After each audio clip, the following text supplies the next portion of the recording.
Talk to me. Describe George Schaefer for me. What was he like? George Schaefer was a remarkable man. He was young when he started, and he went right from the war right into working with Morris Evans. And it was a great blessing for me because I did all of Morris Evans' plays after that, most of them anyway, and that is how I got into the realm of television, working with George. In the stock company I worked with him, we did one week Hamlet, another week uh, The Beggar's Opera, and two musical comedies, Too Much Johnson, all these huge productions.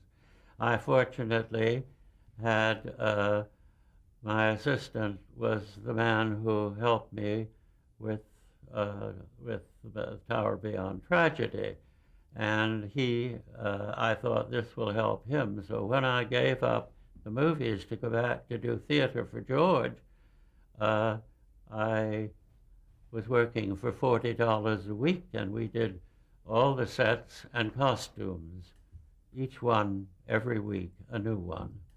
And after 20 weeks, I was pretty much ready to do anything.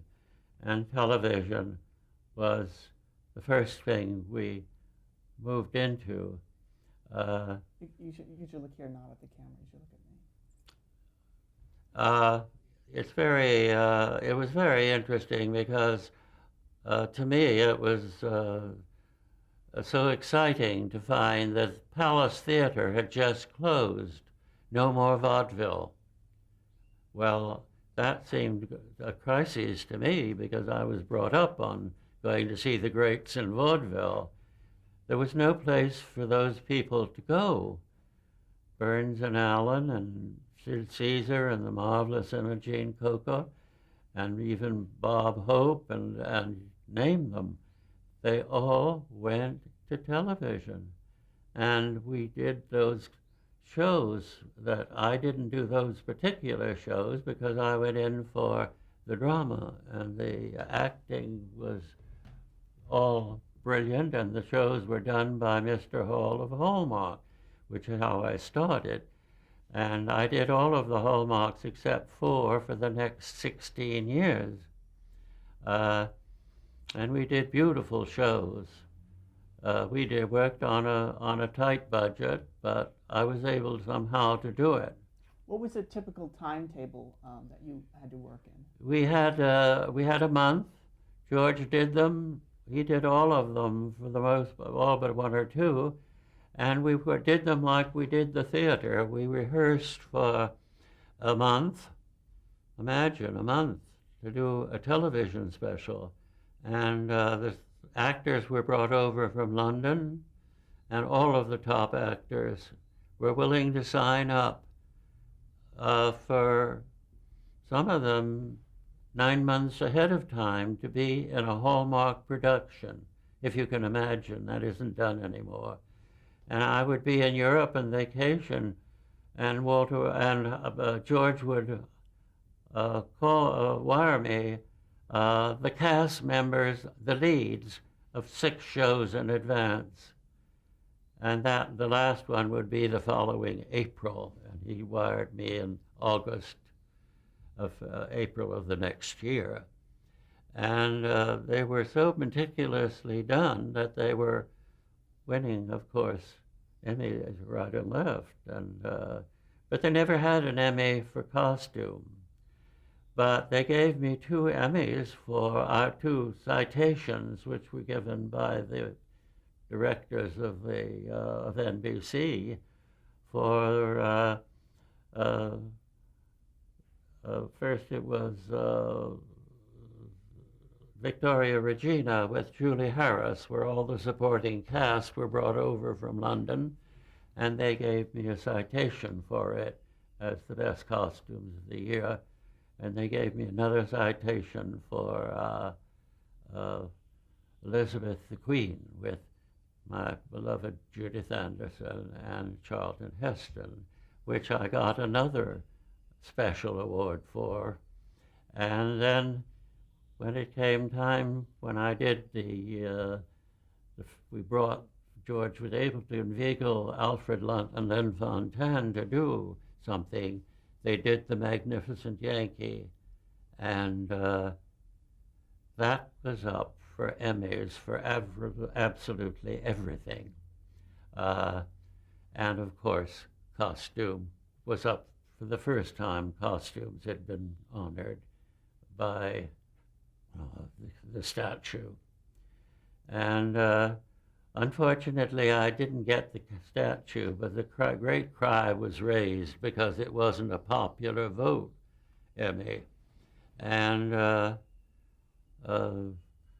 so they didn't give me the statue, but I really didn't mind.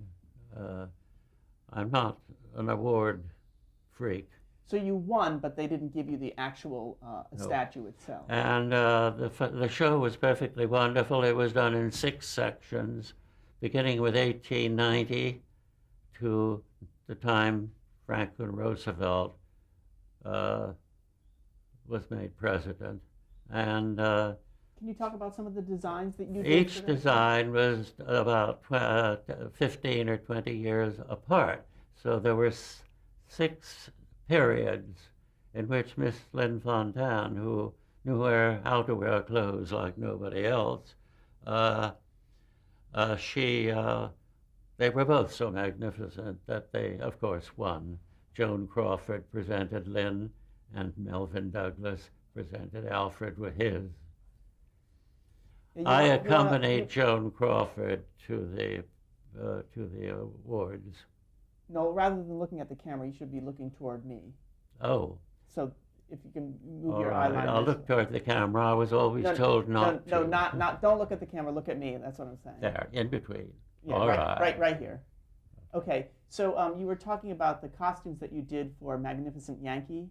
Well, they were very popular, and Lynn and Alfred were so sweet. They became my very dear friends, and I would go home with them at night, and we'd talk till the wee hours about the show with highballs. They didn't drink as a rule, but they had one with us, and it was really a wonderful experience.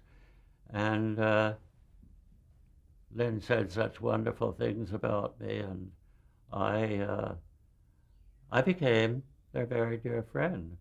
And let me ask you about another production you did. You did the Alice in Wonderland show for Hallmark Hall of Fame. What do you remember about the costume design for that show? For Alice in Wonderland? They were all hand-painted, and Eva Le Gallienne was very pleased with all of them. Only one, the Ugly Duchess, which was played by a very famous comedian, and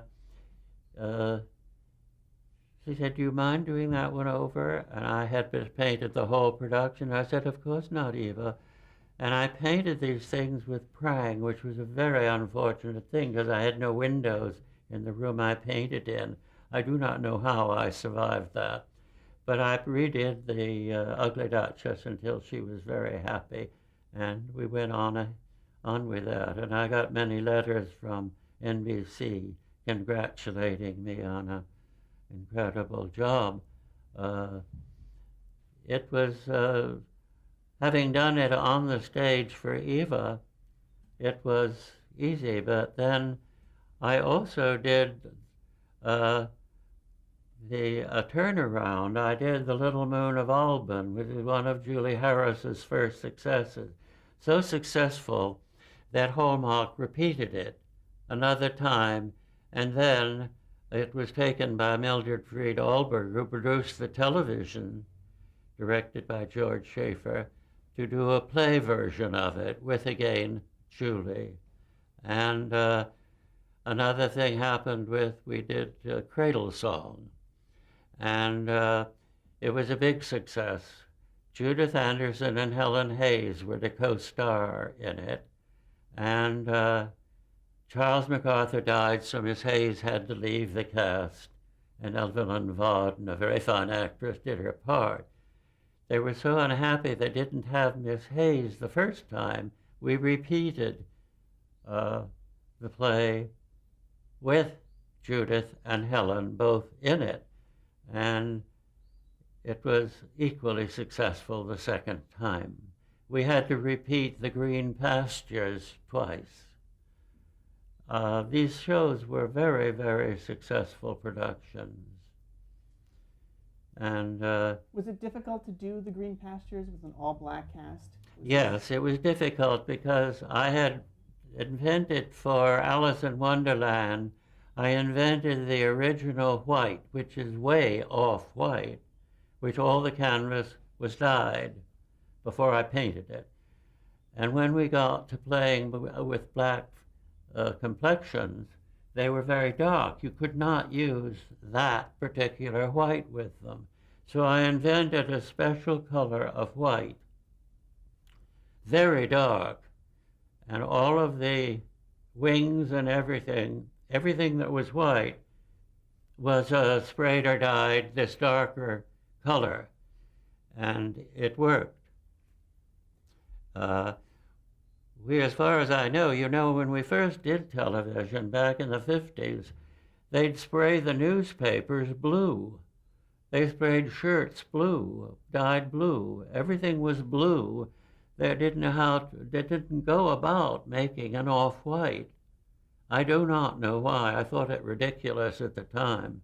But I think that may have been one of the things I introduced to television, was the use of a color synonym for white. Now, were you working with the technicians? Were you showing them the colors? The technician didn't mind photographing blue newspapers. I don't know why. And nobody raised Cain. And then I just said to George Schaefer, I said, we have to do something about this. Everything can't be blue. They're supposed to be white. Was it done specifically for Green Pastures, or were no, long before. I started using the white even in Hamlet. I dyed. I did all my own dyeing. I had what was known as the dirtiest bathtub in New York. And I often dyed whole sets of costumes if they were not dark enough, like in doing the nuns' costumes. I'd take them home and dye all that darker overnight and take them back for the filming the next day if they were too light. How many people did you have working for you? I had always George Sullivan, who stuck with me. Once we went to do, he posed in the tights I painted for all the ballet people. I had to put them on a body to paint them like Marc Chagall's sketch. And he was a blonde, and unfortunately the thing that he had to take a bath with was very painful. But he did it and stuck with me for his entire life, which was 22 years. He was a great help throughout all of this, and George was very fond of him. And of course, he went and helped me when I worked with George Schaefer in the 20 weeks of summer stock. Did you have favorite fabrics that you were using? No, I do have favorite fabrics. I'm personally fond of rayon because it hangs well and it has enough body. You don't need to put anything underneath it if you don't want to. Of course, silk is my favorite, but it doesn't hang sometimes as well. And sometimes it was a little difficult to afford it on our budgets for the Hallmark shows, because we were doing, 120 costumes for $20,000. What kinds of things did you do to save money and for the costumes, but yet make them the way? I use my own people a lot, and once I developed a young man who joined the people, but I usually used Eves and Brooks for the main people and a lot of the other things. And many times they got all the costumes back, and I did Broadway shows. They'd buy the Broadway show to get the costumes. They had almost a whole floor of my costumes on 46th Street. Were you able to reuse costumes on Hallmark? Oh, yes, because they're the maids' uniforms. I had the largest collection of maids' uniforms, I think, in the world. In Magnificent Yankee, Brenda Forbes played the same maid through all those generations, and she had 6 maids' uniforms of the different periods with matching aprons, caps, and everything to go with them, and I wasn't going to let go of those.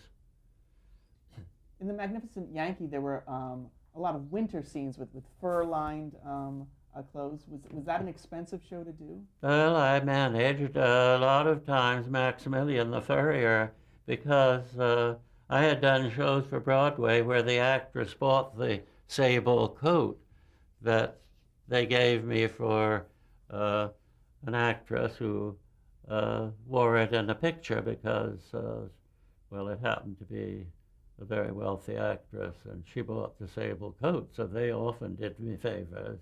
And they made me for Dame Edith Evans when we did she came over from London. They made me a special sable cape for her to wear in the show for a credit. And so the furs were never a problem to me. I always had Maximilian behind me, and they always came through. We had to use tricks in those days. Where did you get jewelry from? When you had jewelry and other things?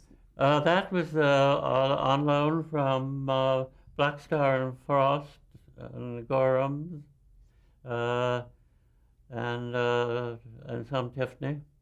Did they also trade for credit kind of thing? They got a credit, yes. I had to fight to get it because they didn't want to give credits too much. And only a few times did they give me front screen credit. And all those years, I don't know why, but it didn't matter to me. I wasn't out for the credit. You mentioned Julie Harris. How long have you worked with her? 60 years. I did her first. She was in Alice in Wonderland for Eva Le Gallienne.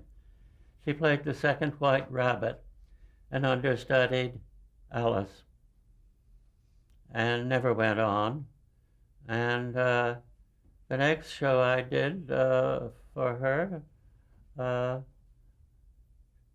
Little Moon of Alban, and she became famous. And she did a play on Broadway called Member of the Wedding. The next year, or 2 years afterwards, she did another play where the play about John Van Druten, and she won all the awards, and she was starred. She was a star with her second play. And what looks good on her? What is her body type? What looks good on her? How did you dress her? Well, I dressed her mainly. She did a lot of costume stuff, like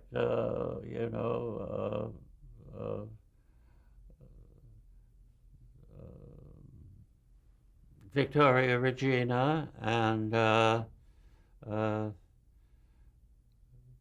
all kinds of flows we did. We did the 39 productions. A lot of them were in costumes. She was very successful. She won, I think, 2 Emmys, and was very popular with Mr. Hall. Did you have a relationship with Joyce Hall? But just when he was honored, he had a lot of special honors given to him, and George Schaefer had several honors given to him. And when you won the Emmy, were you there in person to accept? Yes, I was there, but they didn't have me get up. I was there, yeah. Did they announced it from the stage? Yeah. Oh, yes. And I want to mention one other hallmark. You did Barefoot in Athens with Peter Ustinov. Can you talk about that? That was a wonderful production, but it didn't win, I don't think, any Emmys. I did win an Emmy for Actor, a play about the early life of Paul Muni. Okay, we'll get to that in a minute. But I just wanted you to just talk about Barefoot in Athens, just what you did for that show. For what? Barefoot in Athens. Oh, Barefoot in Athens. I painted all the costumes, dyed all the costumes myself. There was no scenery at all. It was all done with props and this mutive background, beautifully designed. And I dyed all the fabrics myself, and they were. I was prouder of that than anything I ever did. All the helmets and armor were made of elastic, and I made them and painted them. And Peter Ustinov was wonderful, as was Geraldine Page. It was my introduction to Miss Page for a long relationship. Now, why did Hallmark cease as a weekly show? The weekly shows? Yeah. Well, I did This Is the Week That Was, and I did the NBC operas, and there are several that I did that were all costumes and big shows. Were you under Operas, contract? I did operas, Tosca, and La Boheme with Björling and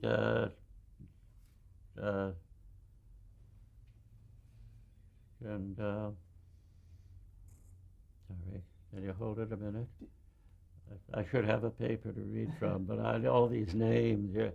Tebaldi, Renata Tebaldi, and then I did Brave Tales of Hoffman. I did a great many operas. Were you under contract with NBC?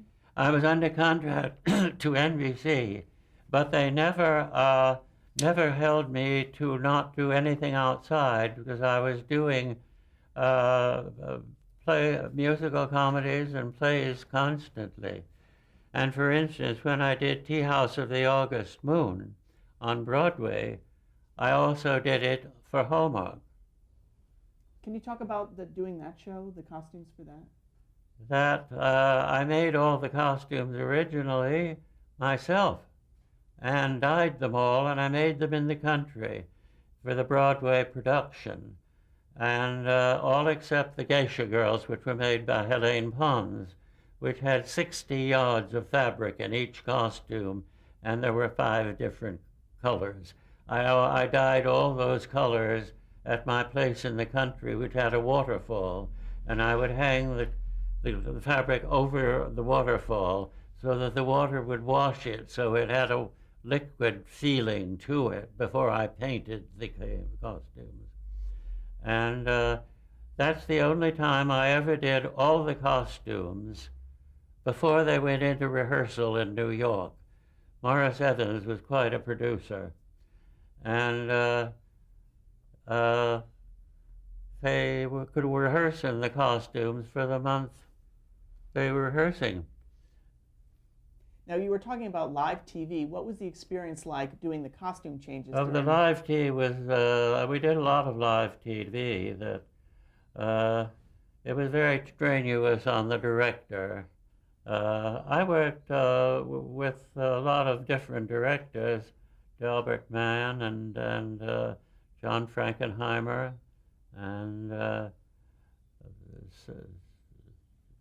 can name them all. But how were the costume changes done on live TV? they're done off the camera, just beside the set, on the side of the set, and some of them were very fast, and they had to run for it. I remember Julie when she did